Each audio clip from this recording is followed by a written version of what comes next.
Iya, tadi saya dapat teks dari Pak Prabowo. Beliau nonton sedang saat di G20 atau APEC beliau ya. Di G20 tadi ketemu. Ini baru mau duduk nanti habis ini. Pak Erick, kemenangan pertama Pak. Ya, sangat penting yang saya sampaikan untuk dapat poin waktu itu. Tadi saya lihat kita sekarang urutan 3 dengan 6 poin, Australia 6 poin, tetapi nanti ada game antara Australia dan Bahrain. Ya, jadi kalau kita di 3-4 ini saya rasa kita harus terus push karena yang saya bilang masih ada 2 pertandingan yang di tempat kita yang kita harus juga dapat poin semaksimal itu gitu. Jadi tetap. Jadi.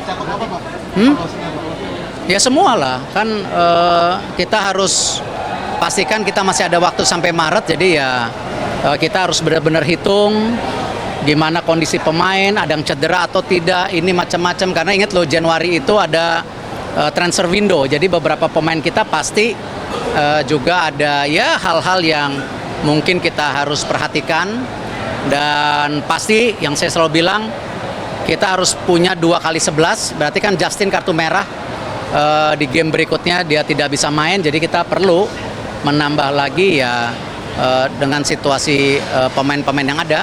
Ya semoga saja Mes dan Kevin bisa recovery, bisa memperkuat lagi lini pertahanan kita gitu. Gimana Pak saat kemenangan ini berarti Sintayong bisa aman? Kenapa? Masih Sintayong berarti aman Pak? Kan tadi saya bilang semua kita evaluasi. Permainan timnas hari ini gimana Pak malam ini? Sama yang timnas menurut Pak Erick gimana? Bermain dengan 3-5-2, kita punya kesempatan di lini tengah kita cukup bisa kontrol bola. Ya itu yang mungkin menjadi kunci beberapa kali serangan balik yang efektif. Ya ini salah satu ya memang taktikal atau formasi strategi itu menjadi penting karena pasti semua tim yang di grup neraka ini ya pasti masing-masing selalu merubah strategi dan taktiknya tanpa menjaga tentu komposisi pemain yang tentu nanti malah tidak siap untuk perubahan taktik-taktik itu gitu. Pak, kemarin setelah kalah lawan Jepang Pak bilang mau mundur diri Pak. Sekarang setelah kemenangan ini bagaimana Pak? Jangan dibalik, kan kemarin saya bilang bahwa kalau pemain pelatih tidak percaya proyek ini, artinya kan sudah tidak percaya saya. Dan kalau kita lihat, ya mereka menjawab bahwa mereka siap dan introspeksi. Ya salah satunya game hari ini. Perubahan formasi 3-4-3 ke 3-5-2 itu sebuah introspeksi. Ya, susunan pemain yang cukup stabil ya itu introspeksi diri. Pemain bermain dengan fight hari ini itu introspeksi diri.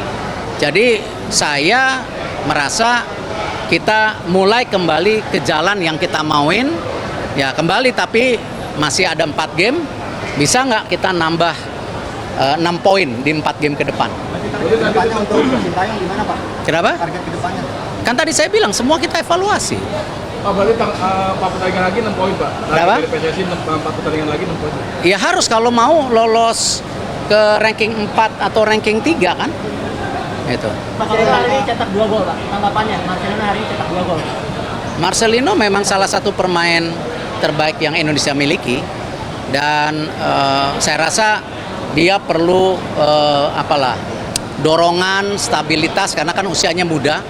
Tapi kalau diberi kesempatan dia bisa lah. Tinggal publik saya harap untuk pemain-pemain muda kita seperti Marcelino jangan ketika main bagus dipuja, tapi ketika para pemain muda ini perlu sandaran kita mencemoohkan. Nah ini kembali pemain-pemain ini perlu waktu beradaptasi, ya kasih kesempatan mereka. Gitu. Kalau Emil Pak, Emil kan sempat udah peluk-pelukan sama Bapak, terus kemudian kemarin Emil siapa? Raiders, nah itu kan sempat Emiliano kan sempat pelukan. Oh Liana. Emiliano kan sempat terus tadi masuk sub tapi tetap nggak bermain. Ya kan kembali itu pilihan pelatih. Saya kan nggak bisa nggak. Depan tribun lorong tribun itu masih banyak anggota-anggota keamanan yang penonton itu sampai orang-orang bola Ya, ya. Saya mau lihat ini justru di tribun yang sana kosong, tribun yang sini agak penuh. Saya takutnya ada mistiketing kedatangan gitu. Karena di sana kosong sekali. Dan terlalu kosong yang di timur. Itu aneh. Jadi nanti kita review lagi, tapi kalau saya lihat kan pelaksanaan juga jauh lebih baik lah ya. Saya rasa media juga bisa melihat bagaimana para supporter bisa nyaman dan tentu kita jaga terus kualitasnya. Baik Pak, setelah ini Piala AFF persiapannya gimana Pak? Belum, tunggu, baru napas. Kan Baru setelah ini, Pak. Tandanya di mana Pak? belum tahu. Pak Jokowi ikut ke sini. Oh iya tadi saya dapat teks dari Pak Prabowo, beliau nonton sedang saat di G20 atau APEC beliau ya, di G20 tadi sempat nonton dilaporkan salam buat tim, bahkan beliau tadi mengirim seseorang untuk mendorong juga tim. Tadi Pak Jokowi barusan telepon juga waktu saya di situ, beliau ngucapin selamat. Ya kembali ya ini tentu bagian dari membantu mental kita. Siapa orang yang dikirim Pak? Ya ini berkat kerja keras dari timnas kita apresiasi ke seluruh pemain dan coach dan khususnya PSSI. Jadi prediksi 2-0 tadi sore tercapai.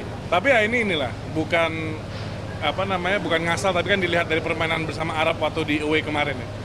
Dan kita harusnya sekarang di posisi keempat. Sekarang 3, Masya Allah 3. Jadi semoga bisa dipertahankan dan nanti pertemuan dengan Cina dan satunya Bahrain ini semoga bisa tambah performa lagi. Pengaruh supporter kira-kira jadi ini nggak? Oh pastilah, supporter pastinya itu akan mempengaruhi mental dan juga jiwa para timnas Indonesia kita. Jadi optimis, pasti selalu optimis. Jadi kan ini alhamdulillah semoga dukungan dari masyarakat Indonesia terus diberikan kepada timnas kita. Saya sangat bangga dan inilah salah satu bukti pembinaan di mana adanya kolaborasi antara pemain diaspora dengan pemain yang sudah dari kecil di sini, dan hari ini 2 gol diciptakan oleh Marcelino, anak muda Indonesia asli kita. Ya, makasih ya.